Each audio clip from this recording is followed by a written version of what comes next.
नमस्कार। आज हम एक ऐसी कहानी सुनने जा रहे हैं जो हमें सोचने पर मजबूर कर देगी। एक ऐसी कहानी जो दिखाती है कि कैसे जिंदगी का सबसे बड़ा श्राप भी एक सबसे बड़ा वरदान बन सकता है। ये कहानी है मेरी रीढ़ की। और ये प्रेरणादायक कहानी हमने ली है पंडित श्रीराम शर्मा आचार्य जी की अद्भुत किताब मनोबल के धनी से। तो चलिए इस सफर की शुरुआत करते हैं। कहानी में आगे बढ़ने से पहले चलिए एक सवाल पर सोचते हैं। क्या यह मुमकिन है कि जीवन की सबसे बड़ी मुश्किल, सबसे भयानक विपत्ति किसी के लिए एक सुनहरा मौका बन जाए? मेरी रीढ़ की कहानी में हमें इसी सवाल का जवाब मिलेगा। तो बात शुरू होती है साल 1884 से। अमेरिका की एक नौजवान लड़की मैरी रीड एक मिशनरी बनकर भारत आती हैं। उनके दिल में सिर्फ एक ही जज्बा था, सेवा का। उन्हें कानपुर में सेवा के लिए भेजा गया। लेकिन सोचिए, कहाँ अमेरिका का ठंडा मौसम और कहाँ भारत की गर्म और नम हवाएं। मौसम का ये बदलाव उनके शरीर पर असर दिखाने लगा और वो अक्सर बीमार रहने लगी। उनकी सेहत सुधारने के लिए उन्हें पिथौरागढ़ भेजा गया और यहीं पर उनकी जिंदगी ने एक ऐसा मोड़ लिया जिसकी उन्होंने कल्पना भी नहीं की थी। उन्होंने पास के चंदन आश्रम का दौरा किया, जहां पहली बार उन्होंने कुष्ठ रोगियों की तकलीफ, उनकी निराशा और उनके अकेलेपन को अपनी आंखों से देखा। उन बेबस और उदास चेहरों को देखकर उनका दिल करुणा से भर गया। उनके मन में एक खामोश सी इच्छा जागी, एक प्रार्थना उठी कि काश मैं इन लोगों की जिंदगी में उम्मीद की कोई किरण ला सका।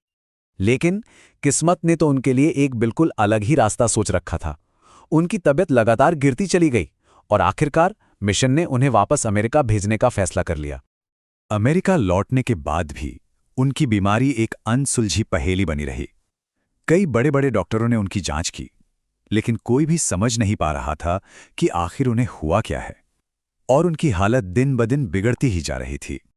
फिर एक दिन जब वो लाइब्रेरी में एक किताब पढ़ रही थीं, उनकी नज़र एक बीमारी के लक्षणों पर पड़ी। उन लक्षणों को पढ़कर उनका दिल बैठ गया, क्योंकि वो हूबहू उनकी अपनी तकलीफ से मिलते जुलते थे। और वो बीमारी थी कुष्ठ रोग। ये एक भयानक शक था जिसने उनके मन में घर कर लिया था।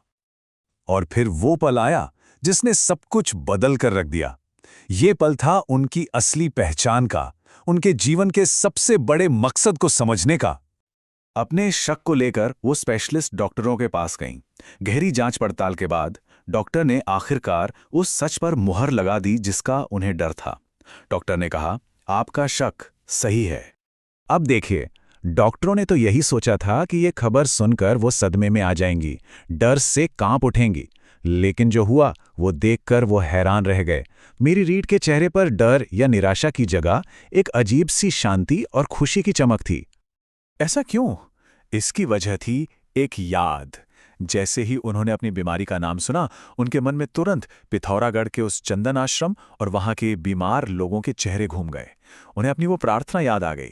उन्हें लगा कि ये कोई अभिशाप नहीं, बल्कि ये तो भगवान का एक इशारा है, एक बुलावा है। इस एक एहसास ने उन्हें वो हिम्मत दी, वो संकल्प दिया जिसे फिर कोई नहीं डिगा सकता था। उन्होंने मन ही मन ठान लिया कि अब उनकी बची हुई जिंदगी उन लोगों के लिए ही है जिनके साथ उनकी किस्मत अब हमेशा के लिए जुड़ चुकी थी। उन्होंने एक बहुत बहुत कठिन फैसला लिया। अपने माता पिता को कुछ भी बताए बिना, सिर्फ अपनी बहन को भरोसे में लेकर वो चुपचाप भारत के लिए निकल पड़ी। वो जानती थी कि अगर उन्होंने बताया तो उनका परिवार उन्हें कभी वापस नहीं आने देगा। वो सीधा चंदन आश्रम पहुंची, वहां के सभी मरीजों को इकट्ठा किया और कहा, जिस बीमारी से आप सब जूझ रहे हैं, भगवान ने मुझे भी वही बीमारी दी है। उन्होंने मुझे आप सबकी सेवा के लिए यहां भेजा है। आज से मैं भी आप सबके बीच आप में से एक बनकर रहूंगी। ये सुनते ही वहां मौजूद हर इंसान की आंखों से शुक्रगुजारी के आंसू बहने लगे। और बस उस दिन से उनकी सेवा की एक ऐसी यात्रा शुरू हुई जो मिसाल बन गई। वो अनपढ़ लोगों को पढ़ना लिखना सिखाती, मरीजों के दर्द से भरे जख्मों को खुद अपने हाथों से साफ करती, उन पर मरहम लगाती। उन्होंने उन लोगों के मन में जीने का एक नया जोश भर गया जो अपनी जिंदगी से हार मान चुके थे। मेरी रीढ़ की कहानी सिर्फ सेवा की ही नहीं है। ये कहानी है उस जबरदस्त इच्छा शक्ति और मनोबल की जो पहाड़ जैसी मुश्किलों को भी हिला सकती है।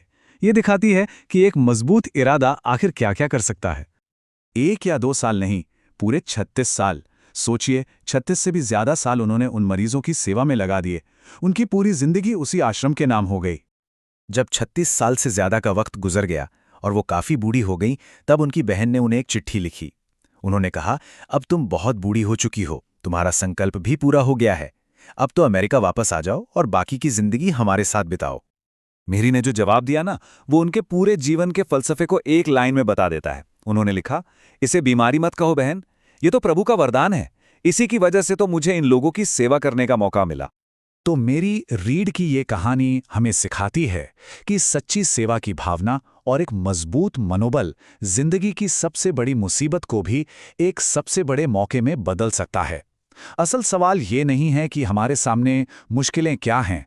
सवाल तो ये है कि हम उन्हें किस नज़र से देखते हैं, एक अभिशाप की तरह या फिर एक अवसर की तरह।